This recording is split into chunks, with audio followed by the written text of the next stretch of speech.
With the talk, we've got Simon up next, and the talk is born to an Illuminati family. Mother worked for MI5, grandfather is diplomat, Freemason, and member of MI6. Simon will take you on a journey exposing workings and values of such families and connections to hostile beings. So, guys, big round of applause for Simon Park. Thank you.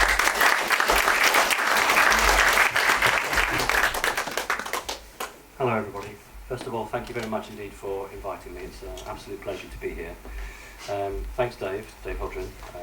Dave Hodgin and I know each other. He was one of the first guys to look into my case. And Andrew Johnson, I won't unfortunately be able to stay for your talk tonight, but it's nice to be here and know two of the speakers so well. Before I start, I just wanted to pick up on some of the points. I was busily making notes while Dave Hodgin was speaking. And just wanted to quickly put through. We talk about the lion beings.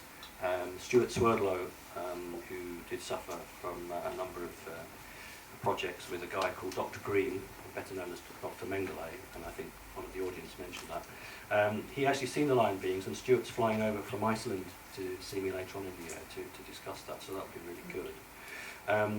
I wanted to talk about disclosure. There have been big points on that, and Dave Hodgin's absolutely right. The countries of the world, in my view, are waiting for America to make the lead. Now, the Prime Minister of Russia, a guy called Medvedev, a few months ago tried to push the agenda, and that was very interesting. Just very briefly, I would agree that some of the Greys are humans from the future. Somebody made that point there. We talked about Roger Lear removing implants. Robbie Williams, a very famous music star, has actually met with Roger Lear in a hotel room and been shown an implant. Robbie Williams is very interested in ufology. I've had an implant which is removed. I've got a scar on my hand and had another one put back in again. Yes, I might talk about mantids and reptilians. I might talk about a few other bits and pieces, but the conference today I thought was more about being free, humans actually trying to break free of the elite that control us all. So I didn't want to make this an alien UFO talk. I do plenty of those. If you saw the Channel 4 documentary, gives you a chance to meet me then, doesn't it? Not just what was on the television. It wasn't as it was meant to be. I particularly feel sorry for the two women. Dave Hodgin has worked with at least one of them. And in their words to me, they were set up. What you don't know is that I spent about an hour and a half talking about MI5, MI6, which the director of Channel 4 said was very keen to have on, and then got a phone call from Channel 4 saying no, they were going to take it out because they feared that the documentary would be pulled. What you also saw was me overtaking a line of cars because we were being followed by an Audi, and the impression is that that was a reconstruction. No, it wasn't. We had a 1 hour and 20-minute interview by an RAF radar base. It's actually an American radar base called Fylingdales. It's a space radar base. We're right on the edge of MOD land. We had what we call the radar array behind me, and that the director thought was a very good backdrop. 3 days before the documentary went live, so I don't know how they managed to pull it, I had a phone call to my house from Fylingdales, from the base security, telling me they were very unhappy that I was doing a documentary. And I said, to them, am I in the right position? Yeah, fair. I've been told to stand here, but you should have put some lines here so I could work within it. And I'm told they were very unhappy that I was doing a documentary and who was filming it, etc., etc. I said, it's got nothing to do with you. We weren't on MOD land. However, I've been told that the Ministry of Defence contacted Channel 4 and told them to remove all images of the radar array. So you immediately have a documentary that had nothing to do with MI5, MI6, which is supposed to contain a lot of it, nothing to do with the radar array, nothing to do with finding those. And people are even doubting I went there, so I've actually brought something for you to see to show that I did actually go there. And also, I would think I spent about 45 minutes to an hour talking about reptilians, and I was told that the reptilians were not going to be entered, but I could talk about any other entity I wanted, but not the reptilians. So that's what they did to me. In terms of the other two women who I both know, they attempted to make them absolute fools. And I will tell you, I know them both, and they are very serious and they're very genuine people. Okay, right, well, let's crack on now. So my talk today really is about the Illuminati, because I think that fits in very well with the agenda of humanity breaking free. I think they made it a big joke, although they sold it to us as a very serious attempt to discuss the matter. And I understand that it's going to Cairn, and they're going to attempt to get a BAFTA award for it. They think it was that good. However, the backdrop from that is other news agencies do ask questions. They don't have that evil agenda. And I'm on TV on Tuesday, the morning programme, and also CNN want to interview me and put it around the American circuit. So what I can do, hopefully, is try and pull it back a bit. So we discussed what was taken out. That's Fylingdales, that's the radar base station. I was invited around here by an ex-member of the security service. You don't just turn up and put your name on a list. You have to be invited. It goes down as RAF Fylingdales. It's actually run by the National Reconnaissance Office, the NRO, who report to the NSA, the National Security Agency of America. And it's the only three-phase radar in the world. In other words, it basically looks around the whole of the Earth. Officially, it looks up to about 5,000 miles in space. I would believe it goes up to around about 26,000 miles in space. It's officially a ballistic missile warning device. I think it does rather a lot more than that. I have friends in the security service, and they arranged for me to go around there. I'm going to do Men with Hills, will be the next one I go and visit. Everyone was very polite, everyone was very helpful. So there we've got Men with Hills on the right. One is a listening base, covertly listening to information, and the other one is actively searching space. We have this guy, Edward Snowden, who went public, whistleblower. He was talking about what we in the UFO industry have known for 20 years, that the NSA and MI5 share information. So Britain eavesdrops on America, America eavesdrops on Britain, and so our laws are not broken. So it's illegal, of course, in Britain to listen to any communication or look at any email unless you have a court order. But it's not illegal for an American Secret Service to look at your emails, listen to you, and then pass that on to Britain. And so this guy had the guts to come out and tell the truth, so we'll wait and see if they hang him. PRISM is the name of that project, one of the projects that they actually do. I showed this enough times. I show it because it's really important. Can somebody tell me what the building is, please? Anybody? Good, thank you. But you're cheating, because you've seen it. This is the NSA's headquarters. And where's that? GCHQ. So they're both working together to spy on each other's country. It's perfectly legal. It's immoral, but it's perfectly legal. Anybody know what those are? Okay, Edward Snowden was trying to blow the whistle on this. This is Bluffdale, and will be the largest facility for holding information anywhere in the world. It's in America, and it's will be run by the NSA, who wish to store every email, every phone call, every digital piece of information, whether you empty the wheelie bins in the Midlands or whether you live in Iceland. Now, the question that Snowden's asking is, why on earth would somebody want to have all that information? But this is what's being built, and Obama signed this into law back end of last year. Okay, part one, the Illuminati, an insight. It is actually a way of thinking, a way of acting, and a way of ruling.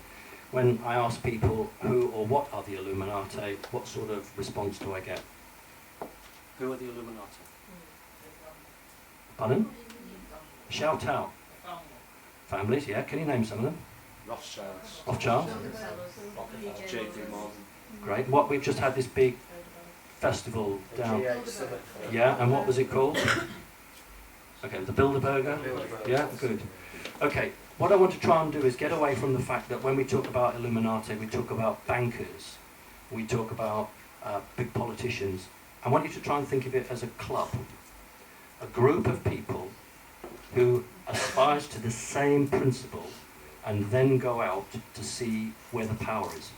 So if it is in the banking, they want to put their best person in there. If it's in the pharmaceutical company, they want to put their best person in there. If it's in the political sector, they want to put their person in there. So I want you to actually start thinking, instead of individuals, thinking of as a club, a secret sect that has been signed up to and agreed in blood. You're all familiar with this. This is the Eye of Horus on top of a pyramid, and I'm sure you've seen the $1 bill. If you haven't, when we have a break, I've got one, and then we'll play Find the Owl. So I'll give you a glass, and if you can have a look, you can spot the owl in there. There's also a little reptilian hidden in there, and it would be fun to see if you can find it. So it's announcing the conception of the New World Order, 1776.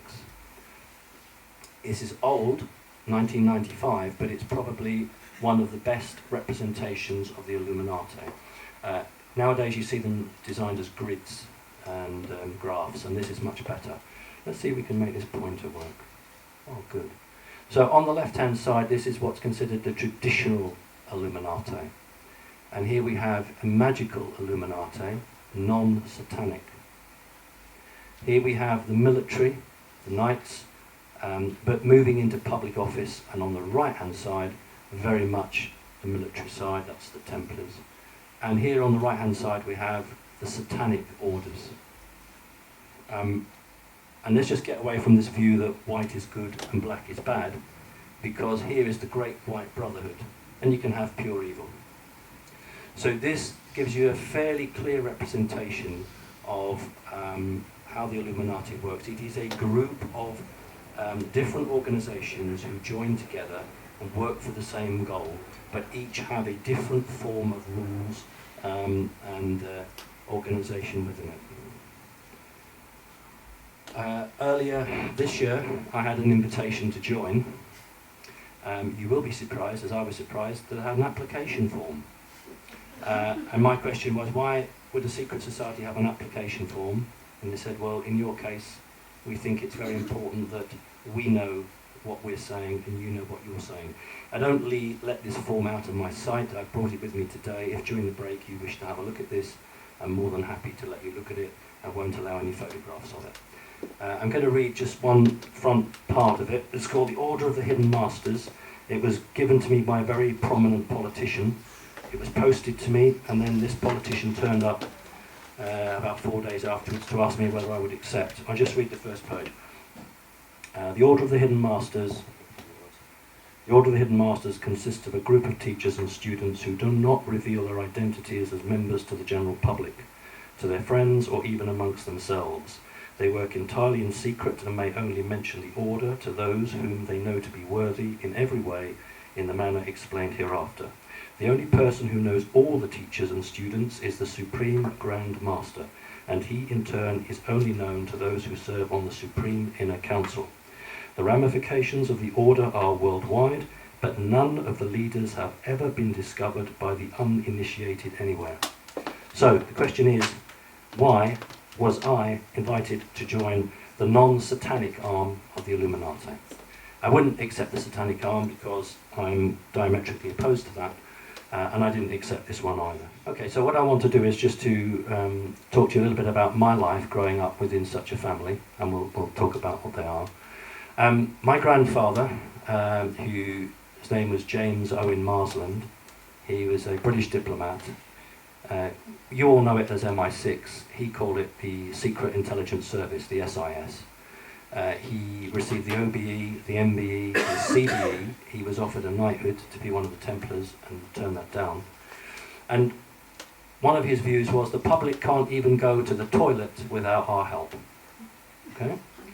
And then he said, the politician, this is during speeches at dinner that he would give, the politician is only concerned with the next election, the diplomat with the next generation. By their nature, the politician is beholden to the public and must inform them, but the public must never know. They are incapable of making the right decisions. We do that for them. So the point here is that a group of people are already putting themselves above the vast electorate. Right, very quickly. My grandfather went off to India in 1932. He was working in a cotton mill, and there was a rebellion to try and throw the British out of India. He took some heroic action, which I'm not going to go into now, and as a result of that he was awarded the OBE and what we in the family call the appointment. The appointment is his joining what we would call MI6, but in those days it wasn't called MI6. I think it was only called MI6 in the late 1930s. So we always referred to it as the appointment because we would never discuss it. Those of you who have perhaps seen any of my other talks, my grandfather was instrumental in removing the then king, the king who was having an affair with Wallis Simpson. The story is that the church and the government could not allow this because she was a divorcee, and therefore the king sort of abdicated. Well, that's not what my grandfather told me. Grandfather told me that Wallis Simpson was having an affair with a guy called von Ribbentrop, who was a Nazi. He was actually in the British embassy, well, the German embassy in London. And although Wallis Simpson wasn't an active spy for the Nazis, she was passing documents across to him from the king. Believe it or not, it was the CID that actually, or the special branch that actually spotted this, went to the then Prime Minister and said, you can't have this, the king's got to go.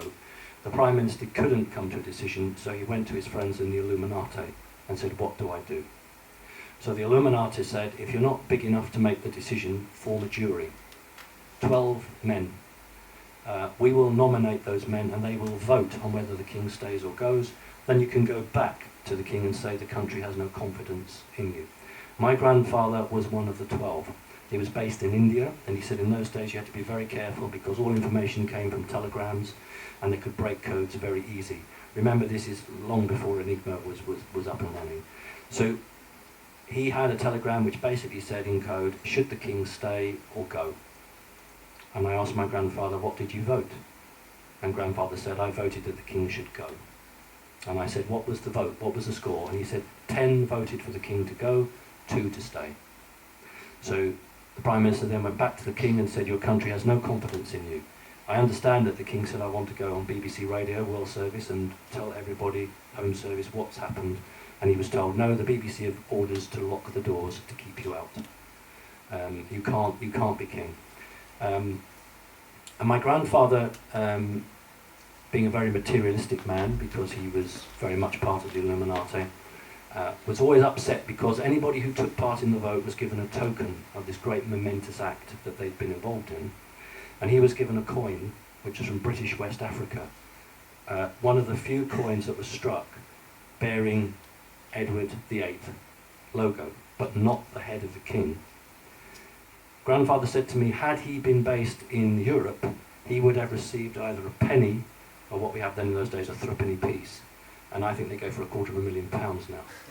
And he was always really miffed that because where he was based, he didn't get a British coin. And I brought that coin for you today to have a look at. He gave that to me. It was just a token. When you are in the Illuminati, you tend to believe very much in tokens, whether they are colours, signs, or numbers, or magical symbols. He returned to Britain. He worked to persuade the United States of America to join the war against Hitler. It was a very big campaign to get the Americans to come into the war because they were on their isolationist policy, and he took a lead in that. War was declared on the 3rd of September. On the day war was declared, my grandfather was offered, do you want to have an officer, serve in the army, or do you want to do this commission and be in a diplomatic post? Grandfather accepted the post of Vice Consul. He was at the British Embassy in Pondicherry in India. And the amazing thing is, it didn't take him long to get him out. He was told, we can't afford a stray bomb to kill you, we're going to get you out now. He was put on an ordinary passenger boat with a destroyer as an escort, and he left just less than a week after war was declared. When he got there, he decided that he wanted his wife and children to be sent to India, so yet another destroyer was sent, and this time the family was brought out to him. He was given an under-strength platoon of Gurkha bodyguards, and this caused a lot of aggro, and because the Gurkhas were there to protect him, not the British ambassador, nor the property of the ambassador, but to protect my grandfather. And then within a short time, my grandfather was promoted to British consul. After the war, India gained independence, and my grandfather was posted to other countries. He particularly spent a lot of time in America and France, which explained why he never said trousers, but pants. He would have a lot of Americanisms because he associated an awful lot which would become the American CIA. He also met Stalin in 1947. That was particularly to talk about Roswell. At that time, the Americans were not sharing any information with the British, and my grandfather was dispatched to Stalin because it was felt Stalin had infiltrated the CIA or the American intelligence and would have the info. Stalin's reply to my grandfather was, give me 10 years and I will have infiltrated the CIA. And grandfather did not come back with any information. And then he was awarded the MBE. He returned to the United Kingdom and was awarded the Commander of the British Empire, the CBE, which he was very proud of because it was the British Empire. He then had a falling out with the British Prime Minister. I think that was Clement Attlee, but grandfather was very, very tight-lipped on this. He offered and accepted a post as Britain's representative to the United Nations. So grandfather was out there doing trade deals. But this was really a cover, so you could still have a diplomatic passport, move all over the world. He retired from diplomatic life in 1961, but he remained an active member of the SIS, MI6, where he met JFK just before he retired. And then he went on to retire in 1965. He declined a knighthood, but he accepted a companion, became a companion. It's interesting. When he left, he was offered stocks and shares in Rolls-Royce. So his gift to keep quiet was, what do you want? He said, shares. Rolls-Royce, not the motor car, the engine. He knew a big deal was due with McDonnell Douglas, the American aircraft company, and the deal was that they had to have British engines in the American aircraft. Otherwise the British government felt it couldn't accept it. These were going to be Rolls-Royce engines, and my grandfather, insider dealing, knew about that. I want shares in those. He also went to Mappin & Webb's, which is one of the premier jeweller shops on Regent Street, and was allowed to walk around the store after hours and choose whichever silverware he wanted. He was told that there'd be no record of him showing British government involvement, and for that reason he did not get a civil servant pension. He didn't even get an ordinary state pension because they wanted no records, and that's why he got the stocks and shares. He was meant to live on those. So no pension for him because they did not want him. And we have got some records. So I've got the coin if you want to have a look at it. Edward VIII, King of India and the motherland. This was the alliance that never was, 1937. Here is the then deposed king being greeted by Hitler, and that is Wallace Simpson, and this says it all. So you've got that Adolf Hitler treating him as if he was the king. And for those of you, it's not part of my talk, but I'll just quickly say, for those of you who ever wondered why Rudolf Hess made that strange flight to Scotland, this was all linked in it. The landed families were on the point of doing a deal, and you do have to thank Winston Churchill for preventing a takeover. Winston Churchill would not fall in with the plan. This is a photo shot from a computer screen showing my grandfather. I got this from the records office, having been told nothing existed of him. And if we do that, you look, occupation, vice consul. So thank goodness I've got some proof to show not only existed, but he was a diplomat. He was a vice consul. So I'm really pleased to have that. CBE, this is the medal that he really, really was proud of because it was for the empire. My grandfather, very much part of the empire. He declined a knighthood, was going to be St. Michael and St. George. He even went for a fitting. And the reason that he was happy with this one at first was because there you have the archangel treading over Satan. So it was death to Satan. However, he didn't like, when he found out, let's have a quick look at that, that in Latin, around the medal, it says a token of a better age, which was then explained to him as a New World Order. So he decided he wasn't going to have any of that. I'll talk about my mother now. She worked for the British Security Service. Verbally you say SS or Security Service, but because of Adolf Hitler's SS, you don't actually write SS. So you would always say British Security Service. It's only the uninitiated that use MI5, MI6. My mother, one of her statements would be, the public can't be told, look at Orson Welles and his H.G. Wells adaptation. My mother knew Orson Welles very well, and she told me that in the late 30s he'd done an adaptation of an H.G. Wells story, and it absolutely panicked America. What she said was that was planned to see how the public would cope with stories of aliens landing if it were real. The result was absolute pandemonium, and it's to this day has set a lot of American mindset, so we can't afford to tell the public. And my mother also would say, if we're not there to hold their hands, what would the great unwashed do? I.e., what would the ordinary members of the public do? And another of her saying for the public was, they're all just children. So who is really calling the shots here? My mother, being a British subject, worked for, let's just call it MI5, but she was told that in actual fact she was working for the National Security Agency of America, but because she was a British subject, she had to be managed by MI5. My mother's job was to type out documents relating to crashed UFO craft, and she did this from the late 1960s until her death in 1979. So perhaps we'll just talk a little bit about the documents. A guy would turn up, and his name was Paul Dunlop. That's not his real name. He had 3 sports cars, he had his private aeroplane, and he actually quite openly said, I took my name from a tyre. So you can imagine him with his sports cars looking at the tyres. I'll call myself Paul Dunlop. I've no problem in using these names. My mother worked for a patent office called G.F. Redfern, which were based in Brighton at the time. And she was told that if she worked for this organisation on the left-hand side, as a single parent, she would get 2 wages.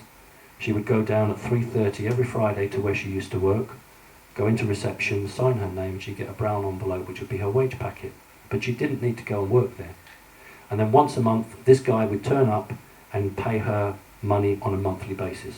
And as he said to her, didn't call it single parents in those days, he said, as a mum on your own, having 2 wages would be really helpful, wouldn't it? So my mother signed the Secrets Act. She didn't even know what she was signing. And then she was told that you have been cleared to an extremely high level. If you ever discuss this or anything that we talk about, you will be found on a railway line, and then who will look after your son? And with that, the guy walked out, and that was done. So her job was to receive documents which were all in German, came from what was then West German Republic. There was no swastika on the leaf. I often get asked that. There's no swastika, just a big German eagle on the front. And on the top of the paper, in red ink, it either said secret, top secret, very top secret, or in purple ink, extremely top secret. And Paul Dunlop would hand this document over. He would take out a small pocket knife. He would cut the ribbon. There were 2 very big seals either end of this document. He would cut the ribbon. He'd sign his initial on the top right-hand corner, give it to my mother. She would then sign her initial. It was her document. If anything happened now, it was her responsibility. These documents were only between 7 and, 14 pages. There were blueprints with them. Nothing like you're used to with modern technology. These were huge pieces of paper, and you've got blue ink on your hands when you open them, and all the lines, the schematic drawings were in white. And then there were other documents in there which were as thin as an onion skin, and they were all in German. And these documents all followed the same line: this is what we've got, this is what we've found, this is what we think we can do with it. And then at the bottom section was whether it could realistically be used in a battle situation. So one of the first ones she ever had was how to communicate with a submarine under the ice. And this was interesting because she took me to see a film with one of my favourite actors in there, a guy called Patrick McGowan, and it was Ice Station Zebra. And I think in Ice Station Zebra, the submarine has to come up through the ice to put its aerial up to communicate. My mother was laughing because she knew they'd already invented a system that allowed a satellite to beam down through the ice without it being diffracted or reflected off the ice, so the submarine did not have to break cover. And a lot of these documents were saying you can't do this or you can't do that, but we can do this with it. For an example would be a nuclear reactor. They had in 1969 a nuclear reactor the size of a VW car. And Paul Dunlop took his green pen out, put a line through it and said, well, the Americans won't know what a VW car is, but they'll know what a Mini is. So he was not only checking the translation, but putting it in a system in a way that the Americans could understand. Because these documents, when they were finished off typing, were taken down by my mother in a green Jaguar that collected her to Brighton Station, where she met a gentleman in a bowler hat, red carnation, umbrella, copy of the Financial Times. They would sit together on the London-bound platform, pass some very, very weird code words between each other, swap newspapers, and he would walk off with the document inside the Times. And that's what she did from the late 60s to 1979. Now, Mondays to Fridays I was at school and I couldn't see any of that, but on the weekends when my mother worked, at lunchtime she would just close the document and go into the kitchen and have her food. And I had about 45 minutes to an hour, and I would always at the weekends, if I was at home, go up and read what she typed, to read the translation. So for many years I was reading these documents. But just to put the truth on this, because people say, well, why would they have a young child so unaccessed really? And all I can say is that on the times when Paul Dunlop and other gentlemen turned up and were discussing stuff, I was never asked to leave the room. And in fact, in Paul Dunlop's case, he was an ex-RAF fighter pilot. When Mum would go out and make the coffee, he would actually pull chairs out and we would play, chase the UFO. He would sit and be the pilot, and I would be the co-pilot, and he would be telling me to turn left, turn right, or jinx left, as he used to say, and fire missiles. And when my mother would come in, instead of jumping up and being embarrassed, he'd carry on with the game and then stand up. And often, if I was cleaning out my goldfish or playing with my soldiers or my Scalextrics or whatever it was, and they would talk about something, and I would look round, and he would look at me and smile at me. So now looking back on it, for some reason they had no intention of excluding me from their conversations. Why didn't I join the security service? I've got my grandfather in MI6, my mother in MI5. That's the reason. That's a very good reason. Although interestingly enough, my daughter has just emailed me yesterday. She's meeting an Under-Secretary of Defence in Belfast. So maybe it's coming back through the lines. But that's principally why I cannot be given access to anything, because of these creatures. Have you seen the birthday card? Anybody been to any of my presentations, seen the birthday card? Right, well, while I talk, I'm going to let you hand it round and I'll tell you the story of it. Inside is a photograph of me taken at the same time, just in case you're not sure of it. About a year and a half, 2 years ago now, I was in the local store. It just opened. Where I live in Whitby, only 12,000 people, and when a new shop opens, everybody goes to the new shop. And this is called the Card Factory. And I went down for discounted Christmas wrapping, and I was in there, and I turned to the left, and in a carousel was this card, and I couldn't understand why my photograph was on a birthday card. I had no recollection of this, no memory of this whatsoever. So I just, absolute daze, I took it to the shop, paid for it, and sat at home for 2 hours, and I thought, this can't go on. So I went to see my solicitor at Yorkshire Law, and he said, well, there's only about 3 people in the country that can handle this. It's intellectual copyright. Because it's England, you've got a better chance of contacting these individuals yourself. So I contacted the managing director of Card Factory, very helpful gentleman, came back within 20 minutes and said, well, we haven't broken the law, we've bought this image from a company called Paper House. Here's the phone number for the managing director of Paper House. So I went to Paper House, very helpful managing director, spoke to me straight away, said, yep, we've bought this image from another company. So I thought, well, this is sort of chase the ace really. But the company that I got through to, Photo Library, based in Seattle in America. So I went to, on the email, because there's 7 hours difference, and very unhelpful. I managed to find some posters of me when I was standing as a Labour candidate in Hackney in London about the same time to prove who I was. And I said, look, I know the shirt, I know the tie, I know the glasses, I'll tell you the date of that, it's about 1997. And the guy on the other end said to me, it's close enough, it's 1996. So we have to take you seriously now. This went on for about 2 to 3 weeks, and in the end I got an email back from them saying we're not going to do anything about it. I could phone them, so I phoned about 5 o'clock in the afternoon my time, and the result was basically, well, your laws in England don't touch us. End of story. So I said, well, you're telling me that's not me in the motor car then? And his exact words to me were, oh no, Mr. Parks, I'm not saying that's not you in the car, but that's not the name of the person I've been given. And that was as far as it went. I was so absolutely cross with this that I thought, I'm going to go to the press, not because I want the publicity, but I want the press to get phoning them and give them a hard time. And the editor of the local newspaper basically came back to me and said, we've been pressuring them and all they're going to do is say no comment. He said to me, do you want it to go national? And I said no, because there's security service implication in this. Anyway, I went back to the card factory and said, look, the very least you could have done from a 3D world perspective is you could have paid me royalties for these. So how many cards have you made?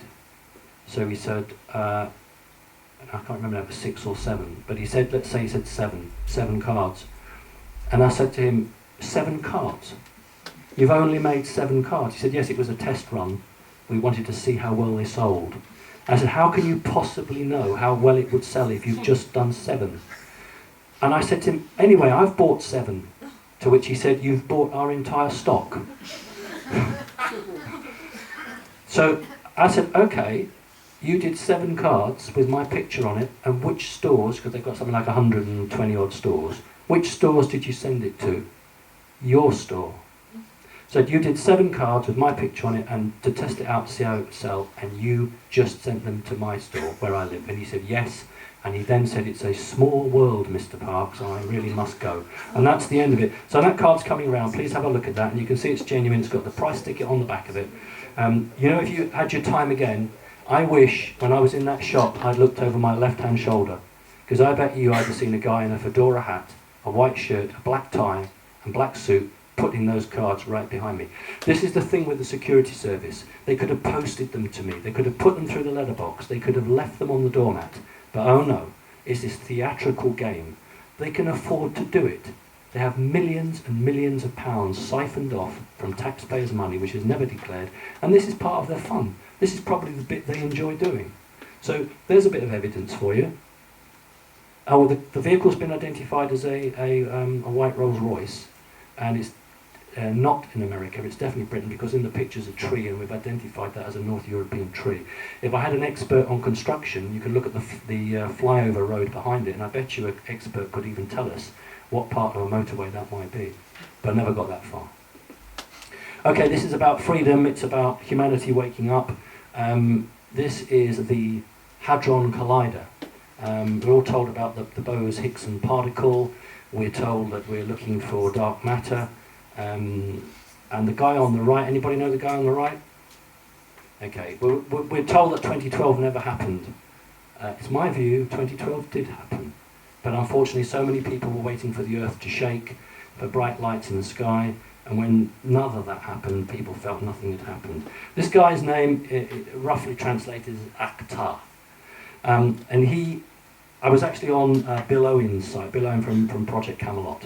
And I've been banging on about the Hadron Collider, that it was a very negative device, and somebody emailed or put the story up on Bill Ryan's site. Basically, it's Project Avalon, basically saying, do you know what? There's somebody else saying what you're saying, Simon. And she sent me a clip to this guy. And this guy was warning, I've been warning since November of last year. And he had decided that this device was very, very negative, and he was travelling around South America with these devices that he was making, cost him about $1,000, which he was implanting in sacred sites in South America to try to negate this device.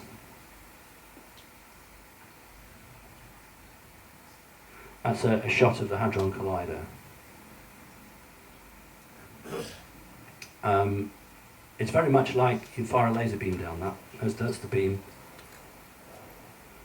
It had, in my view, it had a twofold purpose. One was as a weapon, a huge device to generate an energy particle weapon, but also designed to affect energetic levels as we reached 2012.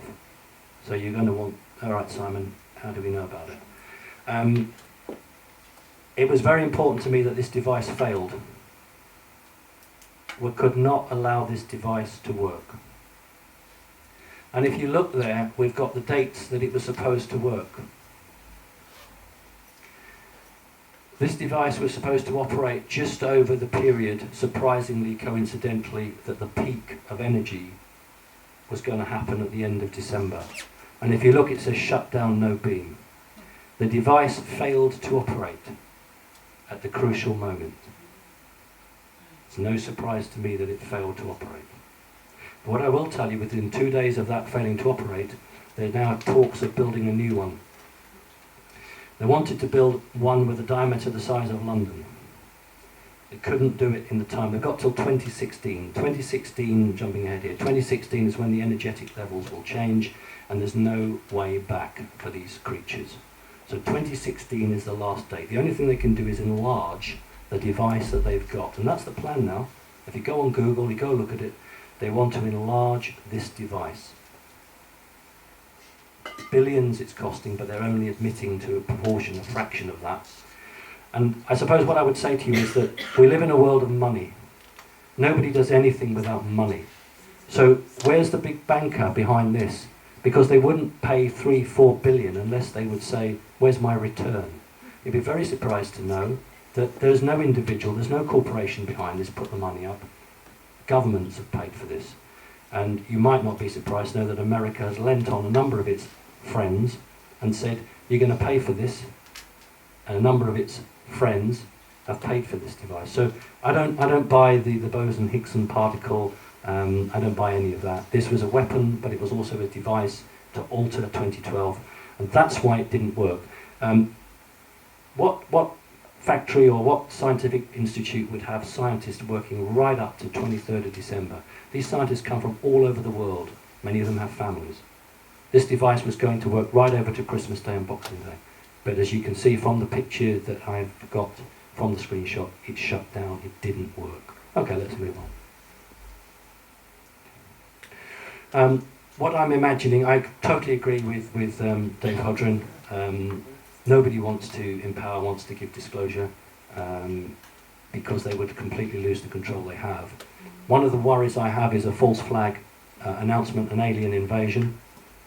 What I'm looking for is lockdown on the internet, travel, and then it will be told that this alien invasion has been defeated, and then you'll find discovery of human clones. And then you'll be told there's a second invasion coming, we can't deal with it on our own, we need a one world government, because only by linking all our resources together can we defeat this so-called alien invasion, which doesn't exist, okay? But because of these human clones, we can't tell who's human and who's alien. So we're going to have to chip you. It's the only way, and then we'll have these checkpoints, and then you go through and you're scanned, and if you've got a chip in you, we know you're human, and you can go on and buy your bread and your milk. Radio frequency identification.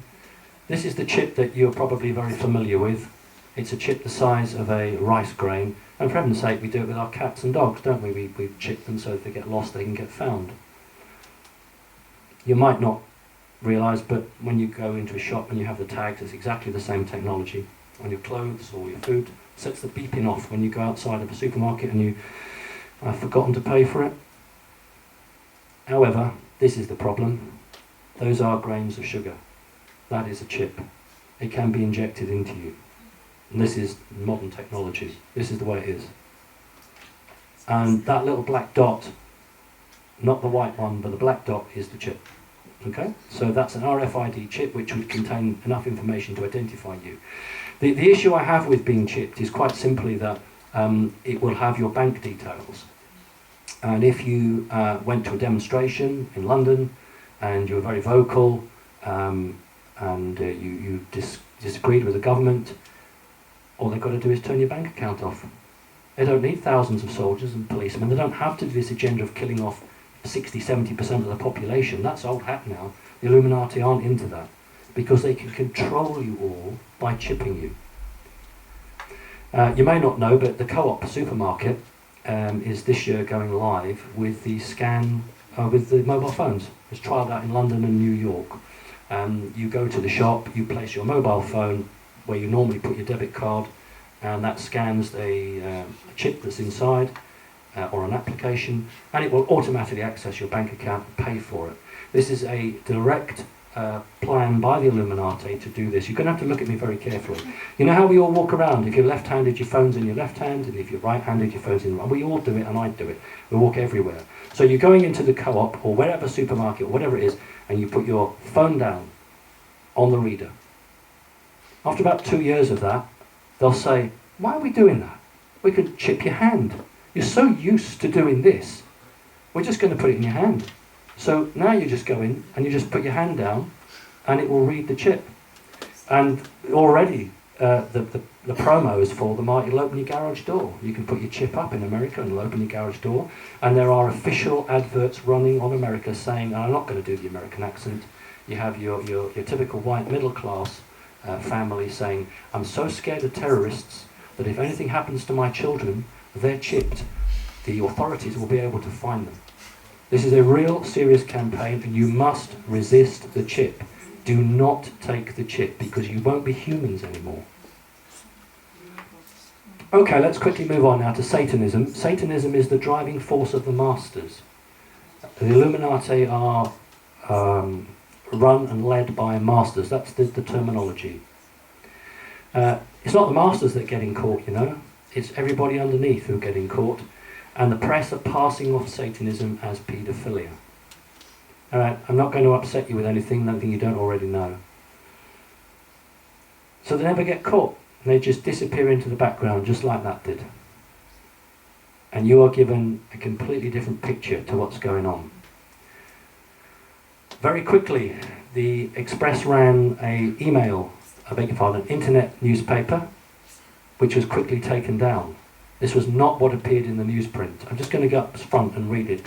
Jimmy Savile beat and raped a 12-year-old girl during a secret satanic ritual. We're not hearing this word satanic anymore. Satanic ritual in a hospital. He also chanted "Hail Satan" in Latin as he did his dastardly deed. So, paedophilia, Satanism. This is one of the houses that Jimmy Savile lived in. I got this picture sent to me by someone who's very helpful to me, just before the police turned up to chase him away.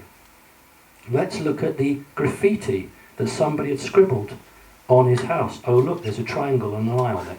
So somebody knew that we were dealing with a satanic Illuminati agent and not just a one-off paedophile. So who's victim and who's abuser? There's the Prime Minister Ted Heath, as he was, with Jimmy Savile. Ted Heath, my mother had a very clear view, MI5 had a very clear view of Ted Heath and what went on Morning Cloud, which was his boat. Not going to go into that in public. And here we've got Jimmy Savile and Di and Charles. You may not be aware, but the Queen actually asked Jimmy Savile to intercede when the marriage between Charles and Diana was breaking up. Why would Her Majesty the Queen ask a Radio 1 disc jockey and host of Top of the Pops to intervene at the highest level to try and save a marriage? This is Lord Louis Mountbatten in his glorious days with his medals. Lord Louis Mountbatten, of course, was blown up by the IRA somewhere just off the coast of Ireland on his boat. And in private, I might talk to you about that. This is Lord Louis Mountbatten in the middle. He's got his hand on Charles's shoulder. I always wonder who Charles's father really was. Okay, let's look at the royalty in the church. This is a screenshot, several screenshots from BBC News. This is Jimmy Savile's funeral. My daughter was attending this funeral. And you've got Members of the Masonic Order there. Why are members of the Masonic Order there, the guys with the white? Why are members of the Masonic Order at Jimmy Savile's funeral? What's the point of that? Why is the church rubbing shoulders with the Masons? This is a card which says, wishing you a very happy Christmas, New Year, with best wishes, and it's Charlie and Camilla, and this is to Jimmy Savile. Okay, that's a birthday card, a Christmas card to those two from Jimmy Savile. You won't see this anywhere else. This is the Queen and a nurse. Now, if you ever know, at the King Edward VII Hospital, what will generally happen is that the royal family will come out of the hospital and the staff will keep back. In this, it's because the Queen was so desperately ill, regardless of what the press may tell you, the member of staff is right up close and is looking not like a concerned nurse, but like a minder. Let's bear that in mind. Look at the belt buckle. The belt buckle I've got an enlargement on the left-hand side, which is the Masonic symbol and the magic star. Can anybody here tell me of a good medical practice that has those emblems? It doesn't exist. So what on earth is going on here? That's a good question, isn't it? We haven't got time to chat that one now. But this is the Pope. One Pope. This is wonderful. Now, I'm not actually interested in this creature here. I'm interested in why the teeth grow at an angle. If you look at the teeth, look at the jawline, the teeth are coming down. They're not following up as they should go. The teeth are coming down. Look at the eyes. This is a person that's changing, ladies and gentlemen, changing. One of the reasons he had to go very quickly. Why is President Obama giving the sign of the devil, and why is the Pope, the anti-devil, giving also the sign of the devil? What is the link between those two? What might that be, I wonder? Let's send them into a crazy dance. Why is your next king giving you the sign of the devil? And for those of you who don't know, and why should you know, I won't do it because I've been taught this is the wrong thing to do. If you point, you are hexing somebody. Now this may be a joke. I don't know who the camera person is, and if I did know, I wouldn't say. It's come from Reuters. It was leaked to Reuters. So it may be just a joke, but you don't joke in the satanic field. So that is a hex. Why is he, the king, the future king, your future king, giving you a devil sign like the Pope and like Obama? Let's get rid of him. Okay, let's talk about me. As a small boy, my family used cinema and TV for instructional purposes. Not for me, the likes of Bambi, Jungle Book and Chitty Chitty Bang Bang. The kids I went to school with, their parents felt so sorry for me because I wasn't being taken to these sort of films, that when they took their children, I was taken along as well. Stanley Kubrick, we're going to talk about the very first film I went to see actually was The Alamo, and I was 3.5 years old, and my mother said to me, you're going to be taken to see this film to see if you can sit quiet. So I sat quiet through The Alamo, and I very quickly went on to see Stanley Kubrick's film, Dr. Strangelove. I was about 4 years old. A wonderful film. Thanks to Wynne Keach. Wynne Keach is a fantastic researcher, and I had the wrong dates. I'd remembered wrongly from my mother. My mother said that Stanley Kubrick worked for the NASA in 1968, 1969, but Wynne Keach reminded me that Stanley Kubrick worked for them from 1965. So thanks to Wynne for the update. Very briefly, what happened, it's very important for you. Kubrick wanted to make this film of an American bomber. He wrote to Strategic Air Command, SAC, and said, can I film in a bomber? And they said, not on your life. And because you've asked, we want to see the film before you produce it. So he made the film, sent it to them. They were so impressed with this film, particularly the back projection, that in 1964 they said, we want you for our false moon landing. 1961, Kennedy had said we're going to get on the moon. In 1968, Kubrick had so much money from the Americans that he had an agreement to make any film he wanted, and no one was going to tell him what to do until Eyes Wide Shut, for those of you who know. So here's a clip from 2001: A Space Odyssey. There's nothing controversial about this at all. You've got a mound of grain, a land with some real animals on it, and some actors dressed as monkeys, and the white line shows you the backdrop. What Kubrick designed was a curtain of glass beads.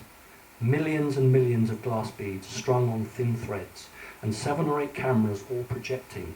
Now we know this is the case because he said so, and also no camera can give you something in the far distance that's sharp in focus as well as something nearby. So he designed this. Here's another one. There's an actor sitting on a piece of grass, and the white line, everything to the left is a back projection. So why is this important? Because there's an official picture of the moon landings, and there we have a line. Stanley Kubrick worked for NASA officially from 1968 to 1969. Unofficially, he worked there from 1965 onwards. Okay. Okay, the top bit's missing there because the screen isn't right, but my mother, who died in 1979, told me in March 79 that there was going to be a really up-and-coming actor who would star in a sword and sorcery film. He was an unknown actor, and he would then go on to be President of the United States. And she told me this 2.5 years before this film came out. This man, Arnold Schwarzenegger. And she also said he would go on and be a robot. This is 1979, 2 years before the film was made. My mother was telling me who would be the next president. Let's have a look at this. This is the original Bush. And before Schwarzenegger was really a big star. Those of you who know the conspiracy, it's not conspiracy, it's real. This is the Terminator 2, for those of you who are not used to it. And in the section, John Connor, the little boy, is on the motorbike. Arnold Schwarzenegger comes along, lifts up the boy, sticks it on the back of his bike, and the liquid metal robot smashes into the top.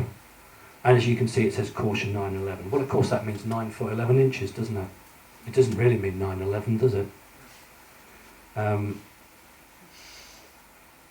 He played a robot, all right. And from another film, look at the side, one TV company, number 9 company, and the other company, number 11 company. And this is The Simpsons. Sure, that's $9.11 to go to New York, isn't it? No, it isn't. It's 9/11.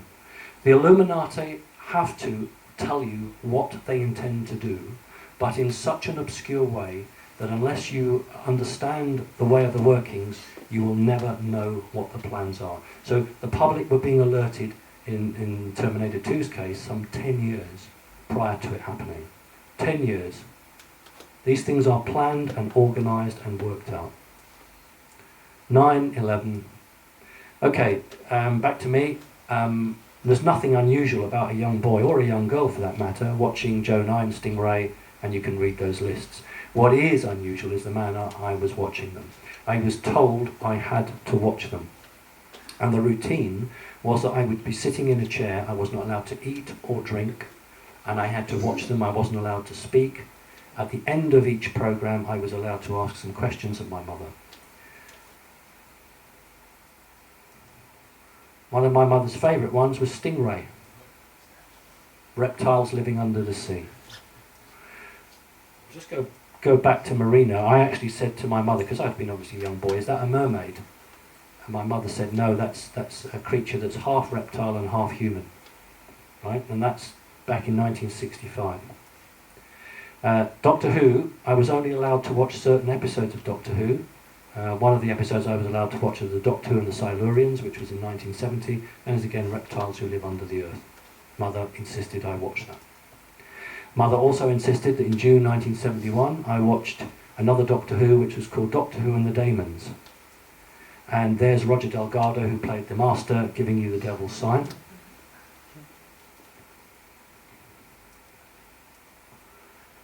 This guy, Patrick McGowan on the left, I was told basically would be my role model. This is the guy I had to model myself after. The guy on the right, an American man in a suitcase, my grandfather really liked him, but I was told he was too rough, too aggressive, and in Britain we don't behave like that. For those of you who don't know, the guy on the left, Patrick McGowan, played a secret agent, and the guy on the right played an ex-member of the CIA. And these were the programs that I had to watch. I wasn't allowed to have friends around, I had to sit quietly and watch this. Very well acted, and if you ever get a chance to watch it on YouTube, please do so. And my mother said, if you grow up like him, I will be very pleased. So that was my role model. And he played a guy in a fictitious security service called MI9 or M9. Prisoner, you must have seen The Prisoner. What you may not know is the guy sitting there is George Markstein, who worked for MI5 in the 1950s and 1960s and was a personal friend of McGowan and helped him to create The Prisoner. So that's George Markstein. He doesn't appear in the credits until the very end, but that's him sitting at the desk. He actually has a role to play. Okay, the guy I mentioned to you, Paul Dunlop, said to me when this program came on, which is The Prisoner, you will ensure that he will be watching. It was late, it was on 9 o'clock in the evening, and I would have been, what, 10 years old? No, I'd have been 7 or 8 years old, and I went to bed before 9 o'clock, but I was allowed to stay up and watch this. In fact, I had to watch it. And this is a guy playing one of the episodes, and we're told that's an undertaker. To me, that's a man in black, because undertakers don't wear sunglasses. Okay? So, okay, we've got the male role model. Now we have to find the female role model for me. Does anybody recognise that? Avengers. Great, well done. This is the picture of Diana Rigg that everybody knows, a dominatrix. Very, very, was actually very powerful in women's lib during the 1960s. And I'm sure she was. But she played one particular role which I was made to watch regularly. Okay, you need to understand again, please, that with the Illuminati you have wordplay. And if you go on Google and you look up Diana Rigg, you'll find that they said we wanted to create a woman who had man appeal. That's what they wanted, a character had man appeal. Okay, well, I don't buy that from what I've been told. It had to have masochism appeal. So the M comes from masochism. Emma Peel was her name. So for those of you who don't know, sadomasochism is an absolute vital part of satanic ritual. It's a vital part of the masters. So even if you're not a Satanist and you are a master in the Illuminati, you'll be, in fact it's actually called BDSM, you'll be absolutely into it. It's what you do. So they had to decide whether she was going to be Miss or Mrs. Emma Peel. And they decided she would be Mrs. Emma Peel because they needed the S to bring in the S and the M. So they've got the S-E-M, so that looks like an and, so S and M. So I'd say BDSM is an integral part of Illuminati masters, whether they practice Satanism or not. Okay, I need to back that up. Big statement. She played in one episode called The Queen of Sin, and you can actually see this on YouTube. It was banned in America for 15 years. The Americans immediately saw what was going on and refused to screen it. The British, at that time, the censors were very upper-class people. They were looking for nudity, swear words, anti-religious diatribe, but that was it. They didn't actually understand what was going on, and there was one whipping scene, which is exactly what I would expect in a BDSM session, and they just cut the part of the whipping scene.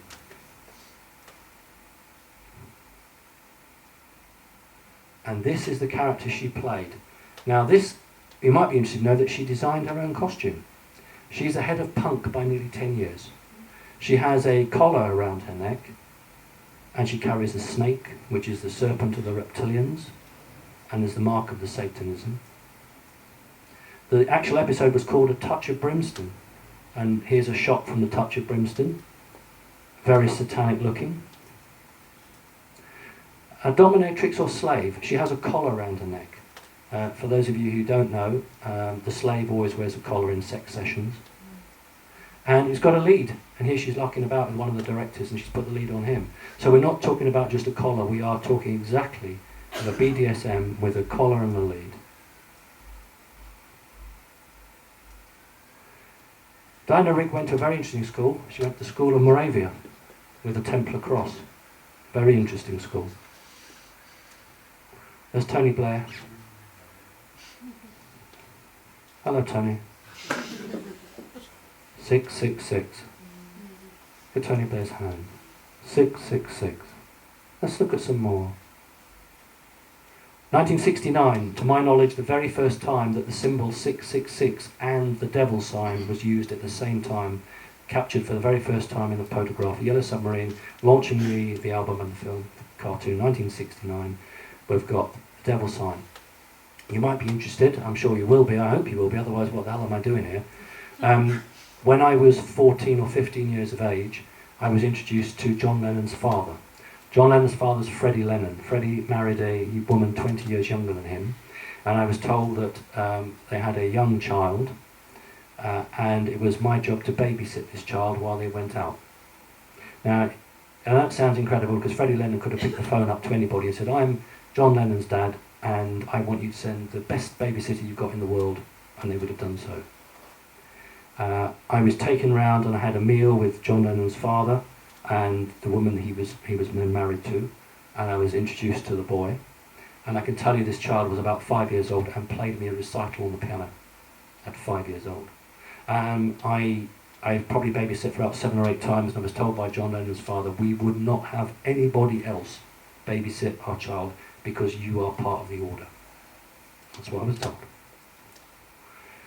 I have a tremendous respect for David Icke. He takes a hell of a lot of crap in the news, but I have a lot of respect for him. And this is somebody who he fell out with, and I would just like to point your attention to the hand sign that she's giving the camera. On the left, possibly Madonna. You can see that there's a guy with a t-shirt with a pyramid and an eye of Horus, and she's giving the 666 sign. And let's go back to the right, because there is none other than Diana Rigg in that show that I've said doing the 666 sign. Pamela, the ex-partner of David Icke, has a website, and there's a lovely picture there of a feather. Don't you think that's a lovely picture of a feather? Yeah. And oh dear me, no, the man that I'm supposed to follow, the man I'm supposed to really be my role model, look very carefully. Now, if you think that's just an accident, in Illuminati signs, you always point the way. And he has his finger, and he's pointing the way. Okay? So we have the devil sign very, very surreptitiously hidden, but the other guy who's producer is actually pointing it out just in case you miss it. I haven't been able to bring my pictures today. It's a shame. So if I ever get invited to another one of these talks, I'll bring them. One visit to a grandfather, I was taken from Worthing Station on the train to London. We were met by a chauffeur at Victoria Station, taken to a building. I don't know, I was very young. It was a 20-minute drive, and I met Patrick McGoohan. And Patrick McGoohan was actually in role for me. So he was playing the MI9 agent. He wasn't, he wasn't Patrick McGoohan, he was playing John Drake. And he presented me with a signed picture of himself, and he asked me what was my favourite episode, and we talked about a favourite episode, and that was great. 6 months later, I was introduced to Diana Rigg, and she gave me a signed picture as well. She asked me what the picture was. The only difference is that Diana Rigg did not play in role. She was just herself, and she found it incredibly embarrassing because the picture I've got, I haven't put it here, I've got the picture of that she signed for me. And that was all worked out by my grandfather for me. How much time have we got? Can someone just give me a shout? 20 minutes, mate. 20 minutes, okay. Right, I'll have to do some alien experiences. So I'll just quickly do the reptile ones, because the reptile ones are the ones that Channel 4 didn't put in. They wouldn't put Channel 4 wouldn't have any reptilian experiences in. So here we go. We'll try 5 minutes for questions. Okay, then let's go through it sharpish. On the left-hand side, that's me at school, and on the right-hand side, that's me at school. However, there's about 1 year difference between them, and it's a very different child. On the left-hand side is the happy, smiling boy, and on the right-hand side is someone who's somewhat not so happy and not so smiley. In fact, I wanted my whole personality changed, and that's why I had my hair done the other way. Something happened in between those two photos. I've had contact all my life, but this is a particularly scary contact, and we're going to quickly go through it. People talk about reptilians. The reptilians that I'm most familiar with were called the Draconis reptilians. So I'm going to talk about Draconis, the White King. That's the drawing that I did of the being that I refer to as Dad. The reason I call him Dad is because he told me that is what you must address me as. Now I worked with a very, very gifted artist in America who asked me if he could render my drawing professionally, and then we would both have copyright for it. The guy's name was David Chase. It took 3 months to do. He would draw a part, send it to me, and I would say, no, it's not quite like that. That's David Chase. No, you got the talons wrong, send that back. No, your arms are not thick. He didn't ever get cross, he never got frustrated. He's an incredible guy, and although the contrast is not good on this camera, this is what he's rendered for me. David Chase for Simon Parks, we both have copyright on it. The things at the back are spines, which are vestigial wings. They can move them, but they can't fly with them. So they move them in ritual and ceremony. There's a white body, red eyes, very scaly.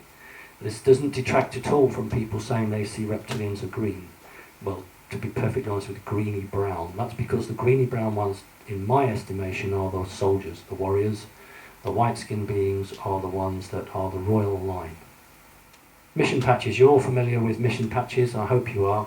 Not very good in this country, we're not into them. Boy Scouts, Girl Guides, we have patches for this, that and the other. That's about it on their uniform. The Americans are absolutely mad keen on them. Here's one from the Apollo, very official. Anybody who worked on the Apollo program has those sewn into them. And I've just brought a section, I've got some with me. If you, during the break, you want to come and have a look at them, I can show you. My question is, first of all, I suppose not because we've got a laser beam firing in space, because it says here, airborne laser, flight test, peace through light. I should think half the population would be absolutely devastated to learn there are laser beams in space.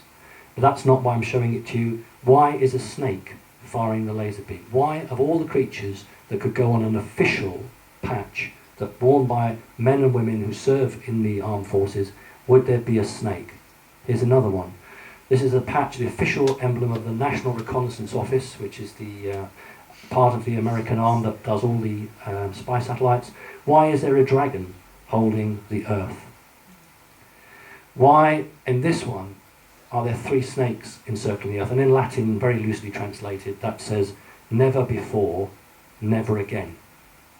And I would contend that means you humans have never been free in the past, and you'll never be free in the future. Here's another one. Here is the Earth with a huge dragon and a snake around it, and in Latin it basically translates as, all your underground bases are subservient to us. Why would you say that on an official patch? All your underground bases are subservient to us. Little test, please, UFO researchers, don't help out. What's this represent, do you think? I think It's similar to the Pleiades. It's very similar. It's not in this instance, but you're right, it's very similar. What? Shout. No, it's not. No, Dave Hodrin got married there. Right, 5 stars. 1, 2, 3, 4, and then the 1 extra. Area 51. Area 51. It's all coded. All of this stuff is coded. Here's another one, and that's a dragon firing lightning bolts out of the cloud, and it says, if you're not initiated, get out. Okay? Who knows what the 509 squadron was? 509 was the actual bomber squadron that removed all the wreckage from Roswell. This is an official patch for the 509 squadron. Why is there a grey alien holding a stealth aircraft? The symbol, that sort of symbol circle with a line means the finest angle that you can make your metal work to deflect radar waves. Okay, and then those lines are radar waves. But why would you have a grey alien if greys do not exist? And you don't. Why are the military allowed to wear that? This is the 411th Flight Test Squadron, and it assesses the future. Why have you got a wizard with red eyes? One of my drawings, I know it's not going to come out so well, the creature I call Dad, white creature, can someone give me a shout when it's 5 minutes to, so that I've got time for questions, carrying a great white sword. I was sent this after my talk in Nottingham last year.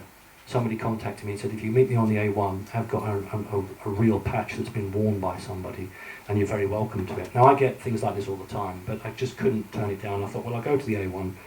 And if it's just a hoax, I just go on and call in one of my friends. Sure enough, this person pulled in on a lay-by and gave me this patch. And he said, I saw your, to put onto YouTube, I saw your presentation, and that's your dad, isn't it? Because it's the white snake with the red eyes and the big sword. And this guy did have an American accent. And I brought this for you at lunch, break time. If you want to have a look at it, you can. What you need to understand is that they have their day job, the American men and women who do all these special projects. And then when they've done their day job and they go on the special operations, they're on Velcro. And they pull off the day job patch and they put their special patch on. Do their operations, take them off. In my role as a counsellor, when we often have delegations from America and Canada, these people cannot understand how we treat our flag. The American and the Canadian flag comes all beautifully wrapped up, and in this country we just treat it as if it doesn't matter. So in the same way, the Americans have a massive pride for their patches. Now, if you look at the Earth's got a grid around it. That's an energetic grid. People talk about HARP. It's my opinion, I don't want to upset any of you, but my view is that HARP is not necessarily designed to control the weather. It's to control the energetic level around the Earth, because unless you guys can get out of this 3D world and move towards a 4D world, in other words, unless you can evolve spiritually, you're going to be trapped here. And there are a number of people who do not want you to evolve.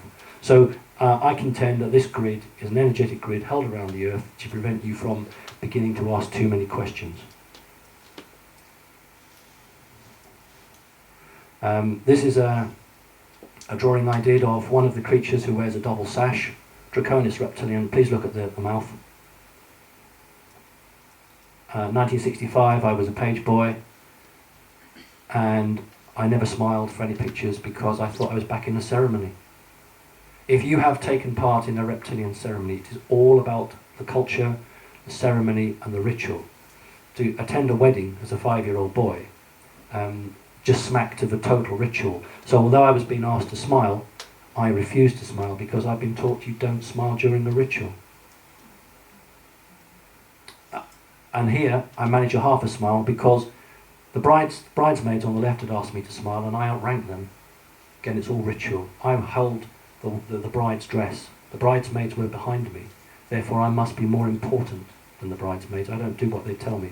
But I'm not as important as the bride because she's ahead of me. So when she said to me, can you smile? I was in conflict. So I managed a half a smile. The reward for doing all this was to go to Butlin's holiday camp, and I give a very reptilian grin when my mother asked me to grin. Arnold Schwarzenegger could do a grin like that too.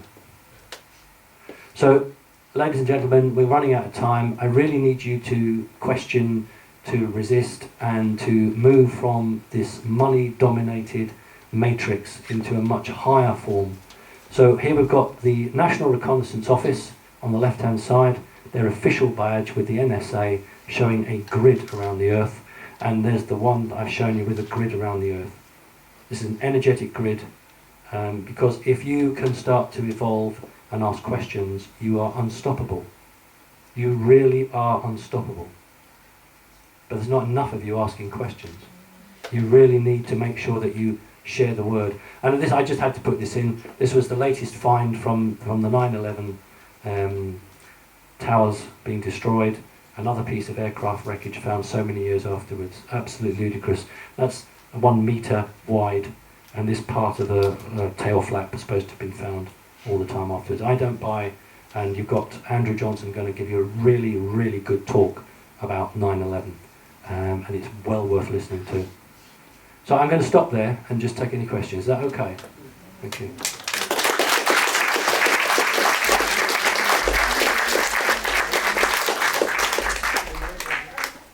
During your talk you made allusions to a device that was going to change the energy sort of levels of 2012, I think you mentioned. Why do you think the device failed, and how would it have altered the energy levels? Right, the question being asked there was about the Hadron Collider. Why do I think the device failed, and how would the energy levels have been affected? The device failed because it was taken out. It was taken out. The object of the device was to create some form of backfeed to prevent when 2012 occurred, don't just think of it as on the one day. Everybody got fixated with this one day. That's not the case. 3 days before and 3 days afterwards, the energetic levels were peaking. And crucial point happened when it reached the top point. But all of those 2 to 3 days either side were vital. And this machine was designed to operate over that exact period of time to send out a false signal to try and block that. That's why it was very important. And I've shown you the slide. That machine was taken out. We cannot afford to do that. The Aztec guy, Akhtar, was the backstop. Had that device not been taken out, he was going around South America. He'd raised money from all the local peoples, and he was placing these devices where pyramids had been, what he felt were very holy places, to attempt to ameliorate the device had it worked. It wasn't needed because the device was taken out. We're going to have this again in about 2 years' time because this device is going to be made larger, and I expect to see the same thing happening. Thank you. Gentlemen. John Lennon was taken out, obviously, in America he was shot, but originally he was singing Give Peace a Chance, and he was getting people to burn the trump cards and say that the world was run by maniacal people for maniacal purposes. What happened there? Did he turn his back on them or something? Very many people who go into film, music, go in at a very young age. They're extremely gifted people, tremendous artists with a very high ideal. There are people around them who wish to corrupt them and control them and change them.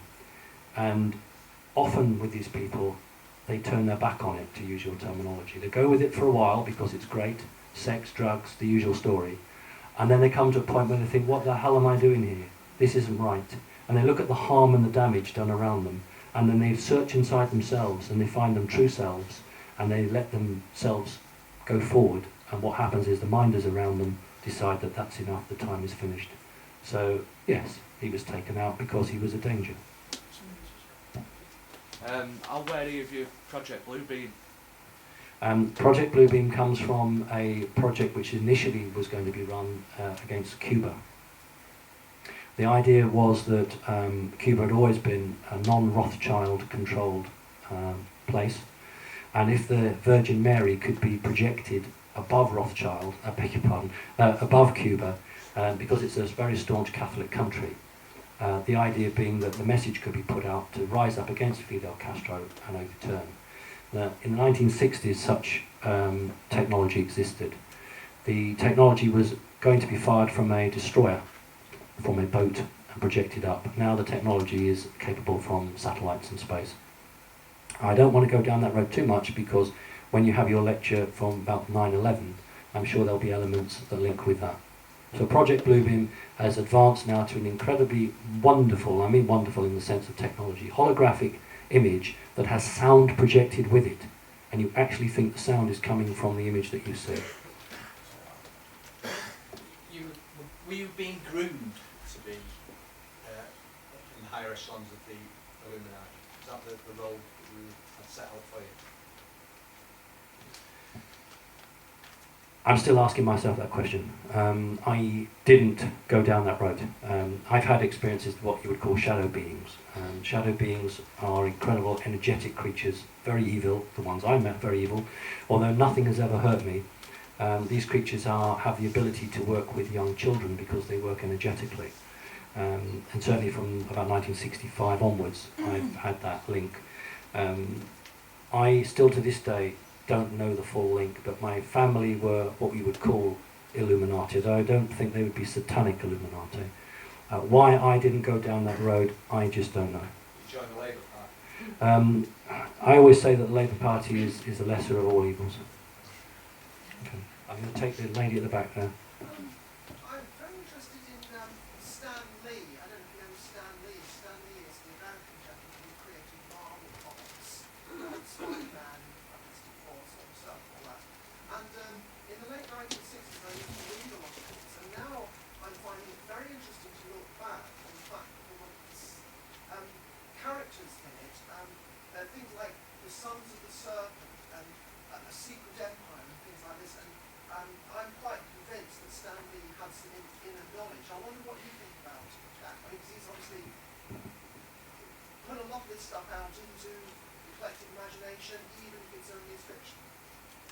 Thank you. I've laid out there the path that I was put down. Maybe if I'd been in America or something like that, I would have gone down that route. I absolutely know that security services pass ideas to filmmakers. They will actually say, here's an idea, run with it. We actually want this out, so run with it. A number of people are either in the film industry who have contact. Robbie Williams, look at the videos that go with his songs. He actually has a big hand in those videos, unlike Lady Gaga, who takes all her instruction from other people. I wouldn't at all be surprised. Next question. That lady there. It seems to be more and more people from bloodline families, your generation and below, that are turning against what's been happening. Why do you think that is? Energetically, do you think the ranges coming in, or I noticed what's Campbell and things like Thrive and yourself and others who seem to be going, seem like they don't want to. They don't want to be on the wrong side of the fence when the end comes. There are a number of people who are changing and can see that they just can't go anywhere, that it's over. The Illuminati are actually up against the wall. They're destroying this country and the world economically. They're destroying it in every way they can. And the object of the few is to have a wonderful life somewhere. But all the groups just under the top echelons are looking at it and thinking, well, we're going to be pushed out of the boat. So perhaps now it's time to not just jump ship, but to join the other side. In my case, I've never subscribed to the satanic view. I've never been a member of the Illuminati. This attempt to try and get me on board, because they have given up. They know that I won't in any way. They can't be threatened. And so this is an attempt they made to get me to join. And I've refused that. So yes, things are changing. There's a person at the back, put the hand up, lady there. Just 2 points. The one about the implantation of the chip. I have noticed from your photographs that the almost microscopically small chip on the finger, that to my mind would probably be washed away by exfoliation from your body in a matter of days and weeks. So there seem to be, I do not quite see the viability of the idea of implanting such small chips, perhaps under the skin. And another point about us branding people as pedophiles. Because most primates, such as chimpanzees and baboons, practice pedophilia, what we call pedophilia, freely. And because we share a long evolutionary history with these close cousins of ours, tends to tell me that our biological urges very often cannot be simply legislated out of existence, and perhaps they do not have any sinister or supernatural origins in our society.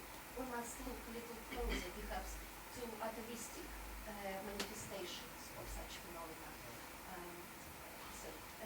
rather than any sinister practices. Well, whatever it is, it's disgusting and it's absolutely revolting. No, you've asked your question. No, you've asked your question. No, I'm going sorry, to... just a moment. No. Okay, just one endorsement. No, I'm speaking. My great-grandmother was married at the age of 12. We would consider her a child bride, yet it was common practice.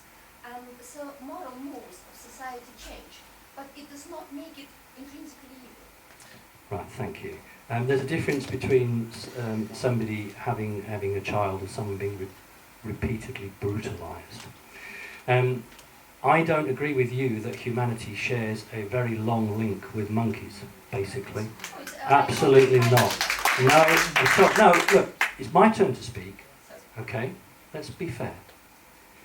I don't accept that. I think that humans, my own view, humans came to this planet a very long time ago. And you were far better and stronger than you are now. A reptilian influence came to this planet and tricked you and dumbed you down. And since that time, you have been struggling to find who you are. And only in these last few years are you beginning to wake up to who you are and question. I'm not even going to answer any more of those questions from that lady. We've got... Actually guys, we're going to have to call it that, if you don't mind. Thank you. Thanks very much. Thanks so much.